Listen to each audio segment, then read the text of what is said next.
questions. All right. Good to see everybody. Thanks again for joining us. And as always, we appreciate the coverage.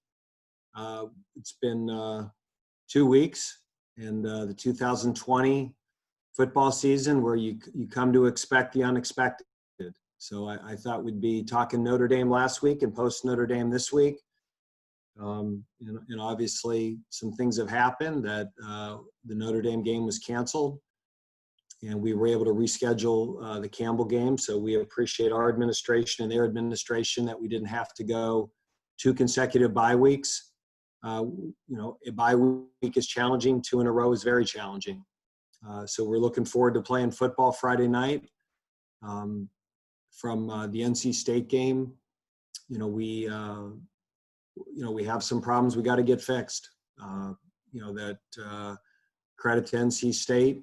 Even though that seems like forever ago, they certainly did some things that we didn't expect, and they were able to create some leverage in the run game. We were probably slow to adjust, and they ran it very successfully against us. And so after 2 weeks, there's a lot of things on film that we've got to clean up and we've got to improve at. And we're working hard on that. Campbell comes in here and really has taken on a great challenge this year, that they're an FCS team that's playing up 4 games in a row.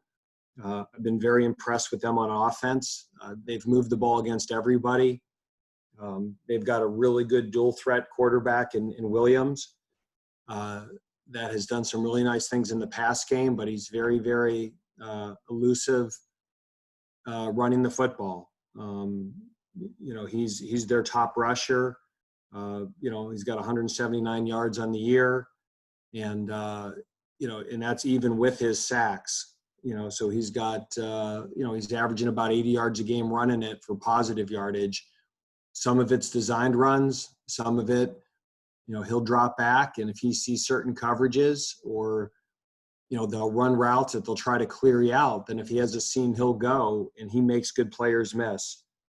The running backs are a little bit of a two-headed, combination there. Both Barr and Freeman are big backs. They're physical. They can get the thing downhill. Hill, the tight end, I think is a very good player. He's got height and size, good ball skills. He can run. Certainly Kelsey, the slot, Williams and Freeman on the outside, those 2 guys, Williams and Frazier on the outside and Kelsey in the slot are good players, and they've got a really big O-line. We know Michael Edwards really well, who's starting at left tackle for him. Defensively, they're very multiple. They do a lot of different things. Certainly we're very familiar with Darian Slade from West Forsyth, who's become a really good player for them, which is neat to see. I mean, I remember him in high school, and he's an all-conference safety for him and is a very good player. And we're certainly happy to see that Malik Gray is starting for them. Malik did a great job in our program and wasn't playing as much as he would like. And whenever a player transfers somewhere and they can start, you're happy for them. Malik is starting at corner, returning kicks. But there's a lot of things at Wake Forest that we've got to get better at, and playing Friday night gives us an opportunity to clean some things up. And there's certainly some threats. I mean, they had App on the run for a good 3 quarters, and then App and they really had Georgia Southern beat. They gave up a lead, and if they converted 2-point play. So again, they've done a great job in being competitive in these games, and we're going to have to play well. And with that, I'll take any questions. Hey, Dave, just mentally, how do you feel your team is right now? The layoff was longer than you anticipated. Is this a team that's eager to get back on the field and kind of show that maybe they're not quite what that 0-2 record indicates they are right now? Yeah, I mean, it's, we played the number 1 team in the country, and we lost a nail-biter to an in-state rival on the road. I mean, it's a lot of football left. Our players know what's going on internally in terms of, playing guys and mixing and matching. I mean, the one position for us that's just, and you talk to everybody that goes through this year, it's always one position, and it's the one position you can't afford that to happen at. And for us, that's been corner. At various times in the year, we've had 8 different corners down. We've had to move 3 safeties to corner. And then when we've moved them, they've gone down. And we're starting to get healthy. As of today, we have nobody out with COVID. We hope we're saying that on Friday night. But for the first time in a long time, we're down normal injuries. We're not down anybody right now for anything COVID related. And that's a streak that we need to keep up, because it's hard for us to get better and improve when guys aren't practicing. Is it safe to say then that there's something more long-term with the omission of Kenneth Deacs on the depth chart? And also, can you catch us up on Quentin Cooley? Quentin Cooley is going to be out for the year. That he had an injury that had to get repaired, and we're looking forward to get him back in the spring. Kenneth Deacs, I'm hoping we're going to have him this week. I was hoping we'd have him 2 weeks ago. I think he's making progress. He's close. Whether we have him this week, we should definitely have him for Virginia. That's not a long-term injury. But he was doing really well in camp, and just kind of had a muscle pull that he's had a hard time coming back from. But he's looked good in the last week, so I'm optimistic we'll have him. But it's one thing to have somebody, but when you have a young player who hasn't played, miss reps, if Sang Bassi or Amari Henderson had missed 3 or 4 practices or a week or 2, you could get them back out there because they've played a lot of football. When it's somebody who's never really played much for you, it's not just a matter of, hey, they're back, let's get them in there. That's been the challenge of, Kenneth Deacs and Peyton Bullard and J.J. Roberts and Kalen Carson are these guys that if they hadn't missed any time, I think we'd feel really good about where they're at. But there's not enough accumulated reps that suddenly when they're cleared, you just stick them out there and have them go. And that's why, as much as we were disappointed that the Notre Dame game was postponed, in terms of buying us time and giving us a chance to rep some of these guys and giving them practice who missed so much time, I'm hoping there's going to be a long-term benefit to the way this all played out. What's your trepidation, if there is any, with Campbell announcing Friday that they're calling off classes, and it seems like everything at the school is shut down other than the football program? Connor, a lot of people have called off classes through the country and they're still playing. And I think a lot of those places feel that calling off classes gives their football team a better chance to play. So every indication from Campbell is, they were able to play last week. As far as we know, they're not having any issues, because there's issues in dorm rooms or issues with general student body doesn't always mean there's issues with athletes. And so, again, I think there's many examples that probably helps give people a chance to play, doesn't hurt it. So, but, again, 2020, we might not, I won't feel good until the things kick off. So you got to prepare and be ready and stay ready. But at any point, things can change. With the Friday night game, do you change your testing days by any chance? Yes, because we have to test 3 times a week. So normally we test Monday, Wednesday, Friday. So now we'll test Monday, Wednesday, Thursday. Dave, can you talk a little bit about Coach Hunter? He's obviously got to worry about his running backs, but he also has a son at App State, and they had a bunch of stuff go wrong, but they would still were able to play. Can you appreciate a little bit what Coach Hunter's going through, because he's got a son and he's trying to keep everybody healthy on his side of his running backs as well? Yeah, he's got concern as a coach. He's got concern as a husband that he doesn't want to bring it home to his wife, and he's got a concern for 2 college athletes. His daughter is also a soccer player. Okay. So yeah, we've learned some lessons through Bear Hunter at App of things that they've done and not done. And I think we're all learning this together. So I think there's a bunch of examples of things that people have done to keep themselves safe, and examples that if they had it over, they would do it differently and how they learned.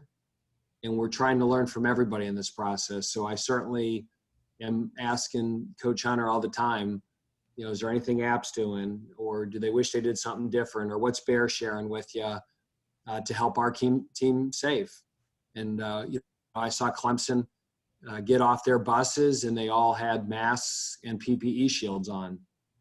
And I said, that's a great idea, that I don't want to take any chance that our players catch it from one another in the bus. So when we traveled to NC State, I mean, we looked like we were going into a hazardous waste site.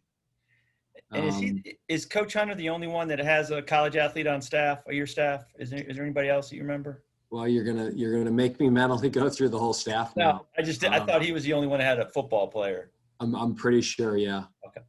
Yep. So, but yeah, and you hate to hear that, but they were still able to play the game, and they were finding a way to win. And his son was out there playing, but it's my first concern is always for Coach, for Bear. That I've known Bear since he was, and this goes back to 2008 now. So I've known Bear since he was 9 and 10 years old, and our family and the Hunter family and the Ruggiero family. This has been 12 straight years that we've all coached together, and so they knew my kids when they were in middle school, and now we've got college seniors. So Dave, what were the things you wanted to work on the most when you talk about things to fix when you had this extra time that maybe you made the best gains in during this time? Well, it's hard to say you've made the best gains until you play a game, because if I say it and then it doesn't happen, you're going to say, what the heck is he talking about? I would say this, that I think looking back at the NC State game, that we were so concerned about our secondary and all the players we were missing and how many people we were down and how many guys out of position. Going into it, we probably overcompensated. So that was a little bit of a tough prep, that you're looking at what NC State did a year ago. You're looking at what their coordinator did when they were at Texas. The matchups, some of the concerns, and where we are. And the corner position for us was just, so concerning going into that game because of how many players we were down, that we probably lightened the box too much and gave them some good run surfaces. And then when we adjusted, we kind of took half a step and not a full step. We were just trying not to expose some of those guys out there because they hadn't played before. And quite honestly, some of them just got reps 2 or 3 days before. So you went into it and you say, okay, this isn't the hill you want to die on. But then when they started attacking us in a different way, our answer to that helped it, but probably didn't help it enough. And I just think that we went into it with certain ideas and thoughts, and I was part of those ideas and thoughts, and I agreed with them. And then once we got into the game and they were running the ball well, we probably had to be a little bit more extreme with our answer to what they were doing than we were. And again, we all share in that. I mean, we didn't get off blocks, we didn't make tackles, we lost leverage, but at the same time, I don't know if we outnumbered the box as well as we should have.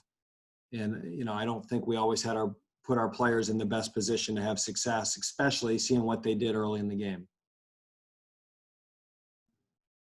Coach, with the way that your game schedule changed, when did you start turning your focus to Campbell?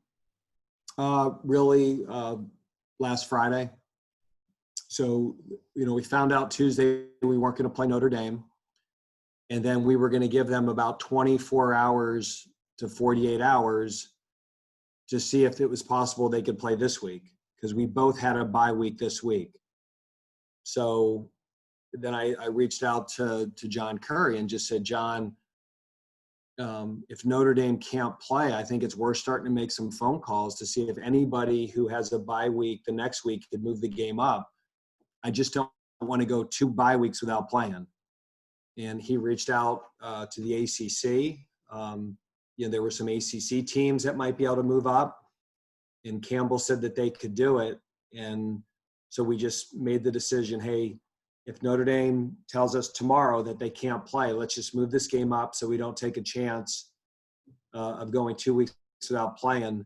And then after Notre Dame on Wednesday told us that they couldn't play the following week, as coaches, we started preparing for Campbell on Thursday and then started preparing our players on Friday and Saturday. Dave, can you talk a little bit about playing in front of more human beings this week? I know there's going to be more fans there, so that'll be nice. Yeah. I mean, I'm just happy for our players, parents, and families. I mean, just, you know, when, as you know, John, when your son or daughter competes at something, you know, you want to be there, and you want to be there if it goes well. You want to be there if it doesn't go well. You want to be there if they have an injury. You know, that's just part of being a mom and dad, that you want to be there for your son or your daughter. And I think it was very anxiety provoking for a lot of our parents and our players, that for some of them, it was probably the first time they ever played that their parents weren't there. And so we're grateful to the governor and the leadership, you know, of the state and our university that has found a way to get this done. The most important thing for me is that we have our players' parents at the games and their family members. And so that'll be good for them. And, you know, hopefully this will continue to get better and we get more people there. But this is a good step. And I know our parents' families are happy about this. Our players' families are happy. So. Coach, Luke Liddon here with WFMY News 2. Quick question for you. You mentioned there were quite a few challenges present having that double bye week. What were some of those challenges, and how do you think you as a team moved through them and are maybe better prepared for this upcoming matchup? Well, the one thing about bye weeks is it gives you a chance to examine what you've done, you know, what you're doing well, why you're doing it well, what you're struggling with, why you're struggling. You know, to me, it's always a matter of, is it what we're doing or who we're doing it with? And once you come up with those answers, then you can start figuring out what you got to do differently or who to do it with. Now, usually that's after you play 4, 5, 6 games and there's more of a body of work. You know, and for us, it was just 2 games. And the one game we couldn't stop the pass game, and the other game we couldn't stop the run game. So I don't know how much we really know. Certainly some things stuck out that we have to get corrected. But now we're going to play really 4 games in the next 5 weeks, and then we'll have another bye week. And I'm sure we'll have a whole different set of problems once we get there. That's just the nature of football, that, you know, you fix this over here on the right, and all of a sudden another problem, another leak springs in the left.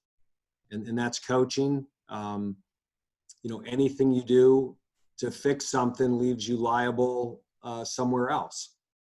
And that's where the placement of our personnel, who you put the stress on, you know, there's certain people that they've got to win matchups. You can't outnumber the run and double cover every receiver.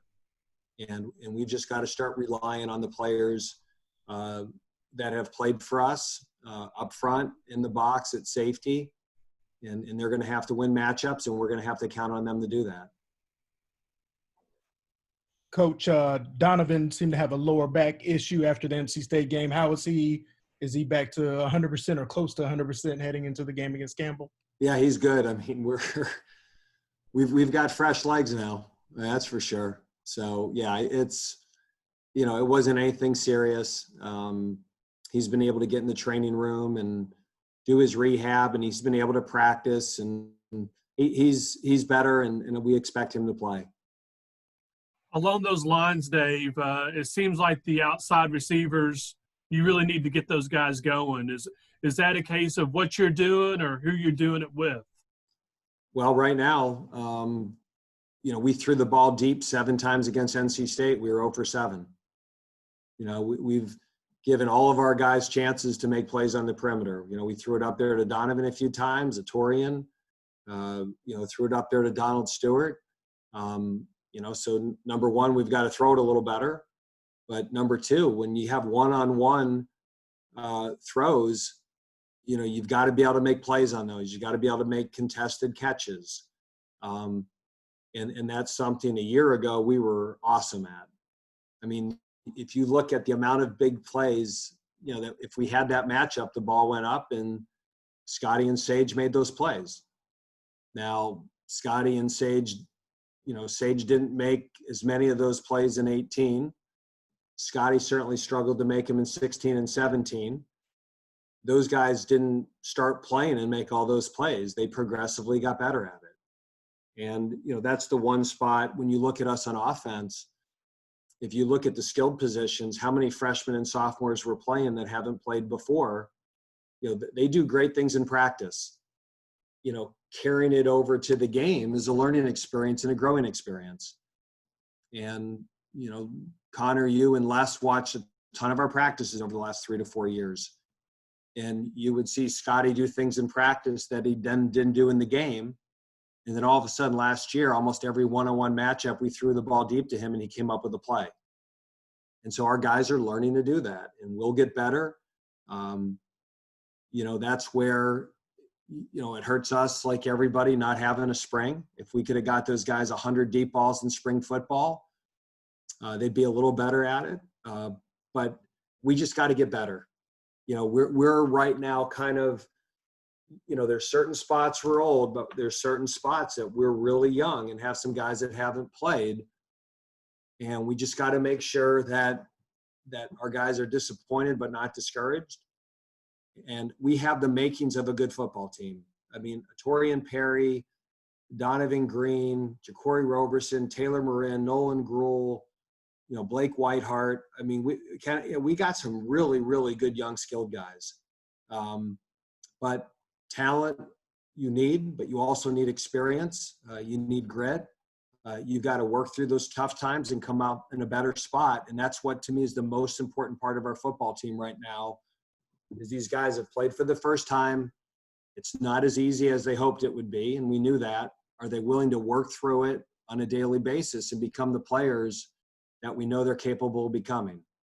And there's a whole history of guys that have been through this and ended up in a better spot. And I'm confident that will happen, but it's a process. Hey, Coach, thanks for the time today. How are the players approaching this Campbell game, where it is an FCS team, but you've mentioned just their enthusiasm to be playing this season before? Yeah, I mean, our guys are excited to play. It's been 2 weeks since they've played. And at the same time, you watch the film on Campbell and, you say it's an FCS team and I say it's a full scholarship team. And again, I say this every year, but certainly my history being a head coach at that level for 9 years, I mean, at Richmond, we were discounted and we went into Duke in 2006 and shut them out. So there's players on that team that we recruited that we thought could play at Wake Forest. Malik Great could have played at Wake Forest. Michael Edwards could have played at Wake Forest. Their quarterback is an ACC level athlete. Their tight end could play in the ACC. They have players, and I would say this, Coach Minner, their offensive design and plan is excellent. They know exactly what they're doing, how to get their better players the ball, how to feature their skill sets. They've moved the ball against everybody, and they've held on to the ball against everybody. If you watch the app game, I mean, the clock says 12 minutes, and the next thing you know, you turn the offense back on and there's 4 minutes. So they've done a great job controlling the clock, and they've gotten into the second half of a couple of these games with a great chance to win it. Thank you. You're welcome. Dave, when you mentioned fresh legs, it kind of brought up something in my mind. Mac Brown was talking today about watching football games, and he thought maybe some teams weren't in the conditioning you would normally be in, with everything getting messed up in the off season with routines and even in training camp. I'm curious how big of a concern for you was conditioning specifically, not just the lost reps, but having guys physically as ready as they can be to play amid everything going on. It's very concerning, Aaron. I mean, you just don't take away a spring, and you don't take away 5 and 6 months in the weight room with your strength and conditioning coaches and Coach Horrigan and Chad, and those guys do a phenomenal job. To think that you're just going to not do that for 5 months and the product isn't going to be affected is not realistic. Now, having said that, now that we're playing football and we're practicing again, you would expect the quality of football to get better. I think anybody that came out of this, that went into the season with a veteran team and a lot of returning experience is probably a little bit of an advantage, because until you go through it, you don't know what it requires.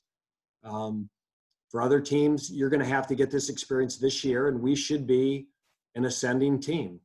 I would be very disappointed if we're not a better team in October and November than we are to start the season in September. I think that's normally the case, especially when you're trying to replace as many starters as we are, especially on the offensive side of the ball and in the secondary. So I expect us to get better. That's part of the challenge and the fun of coaching. That there's certain years that there's going to be some growing pains, and the challenge is to keep the team together. So as you're going through those growing pains, that you keep pushing and getting over those humps and getting over those hurdles and get better and get to a place that you're better because you've worked through it. And we've done that in the past here, and I expect us to do it again. But yes, conditioning, it's not close to where it was, Aaron. Our strength levels are not what they normally are at this time. Our conditioning levels aren't. We didn't get our team back until July, and we weren't able to start training until mid-July. So we lost 4.5 months. And then when you get them back, it's not like you go 60 miles per hour. There was a 2-week phase that we were just making sure that they were safe enough to train. So we're not, and we probably won't be all year, but you know what? We got to play more players. This is a coaching challenge, and it's on us, and this is why we're trying to play more guys. And get more guys out there, is because we're not going to be able to play guys 80 and 90 snaps like we were a year ago. Last year, if Justin Sternad or Luke Masterson or Sang Bassi played 95, 100 snaps, hey, they may have to do that. This year, there's no way. There's no way. You're not going to do that and expect to have them the next week and the next 2 weeks anywhere close to being able to be playable. Just to follow up on that, was there anything extra you did on conditioning with a little bit of the extra time you had during this? I mean, is there anything beyond just practicing and doing the routine at this point? Yeah, I mean, we're doing more conditioning at the end, but it's a little bit of a catch-22, Aaron, that, you want your players to have their legs. The only way to get them conditioned is to condition and have them run. But if you do that, they're not going to have fresh legs. So it's really got to be a gradual, you could say, hey, we've got to condition more and go. And then when you get to Friday night or Saturday, you'll have a dead-legged football team. And that's where the months of, May and June and July are so critical, that you build up that aerobic base and that anaerobic base that allows a player to play a 75th play in the third or fourth quarter. That's harder to do now, and it's harder to, but that isn't unique to, that's not an excuse. Every team in America is dealing with that problem. That's not a problem that Wake Forest has, that Clemson or Duke or Carolina or Campbell doesn't have. We're all going through that together. Dave, Donald Stewart, you mentioned a few questions ago or answers ago, Donald Stewart's usage seemed to really increase from the Clemson game to the NC State game. And I was wondering what went into that, if anything, during the week, or if he just got more comfortable between game 1 and game 2. He practiced better, Connor. I mean, going into the Clemson week, he practiced okay, not great. I think he was disappointed he didn't play more the Clemson week. And he came out the NC State week, and he had a great week of practice. He knew the game plan. He was focused. He kind of went through a first game plan with Clemson, and it was all new to him. And he didn't realize what we require in the detail and the execution. And he was disappointed he didn't play more. And we quite simply said, if you practice better, you'll play more. In his credit, he practiced better and he played more, and he did some really good things. He made some really nice catches. He's been giving us a great effort on special teams. I think he's a guy every week, it'll just get better for him. We're going to end up with a good receiving crew here. We lost Scotty, we lost Kendall, we lost Sage, we lost Jack. the players that we have in those positions are going to be really good football players. They're not where those guys were at the end of their careers. Sticking with the receivers, we've talked to Taylor and Ja'Quari in the past couple weeks, and both of them mentioned kind of from Ja'Quari's standpoint, he watched in person first Greg and then Kendall in front of him, and then with Taylor, it's more of watching those guys on film. Do you get some sense of they do some of the same things that they're able to pick up from film and emulate and take to the practice field and then take into these games? I think their skill sets are a lot different than, Greg was one of those guys that could make you miss in a phone booth. He just had that quickness and that change of direction. Kendall was just so incredibly strong. I mean, some of the contested catches that Kendall was able to make because of his explosiveness and his strength. And I think what those guys have seen are two very different players that were effective in our slot position. But I think in terms of how to set routes up, like everybody, we have a route tree and we try to make things look the same and then they become different, and how critical making things look the same is. And I think those guys, because of learning from Greg Dortch and learning from Kendall, and when you look at our slot position and how productive it is, how can you not get excited to play there? And I think for Ja'Quari, it's his 4th year. He was tired of watching. And, that play he made on the touchdown against NC State, I don't think he makes that play a year ago. And Taylor Marin, that's been really good. That's been a position that we can kind of go 50-50 with those guys, keep them both fresh, and they're both productive. And we've got another one in the wings now. Keyshawn Williams is going to be he's going to be right there too. So that's, that position is a little bit unique in our offense. So a lot of times those are guys that, because they're not 6'4" and 210 pounds, other people don't recruit them, but they have a skill set that fits what we do, and they're really productive.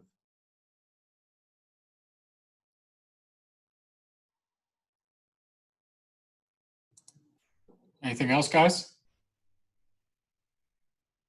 It's really good for Dave Gorin to join us. I can look at our Dave, what's the point of like being at this thing if you're not going to be present? We'll record it. And now you're on mute. I mean, we're 6 months into the pandemic. We're all good with Zoom now. I'm here. I'm good. I've been paying attention the whole time.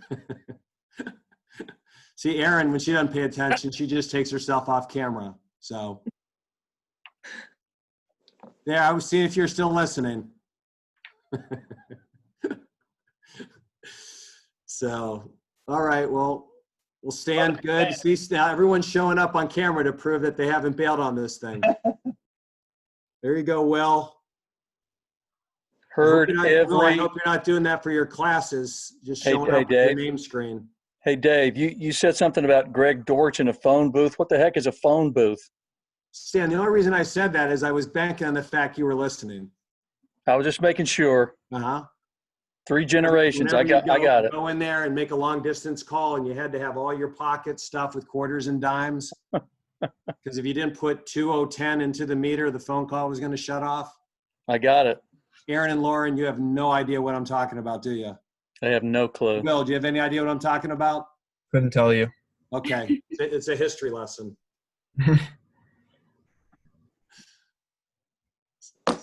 So, all right. Well, great to see y'all, and thanks for being with us. And any prediction when we're going to be able to do this live again, Will? Probably 2021, huh? I hope so. 2022. For everyone they show up at, they should get like a food voucher for a press conference food. Yeah. Noted. Thanks, Dave. Thanks, Will. All right. Thank you, everybody. Have a great day. You too.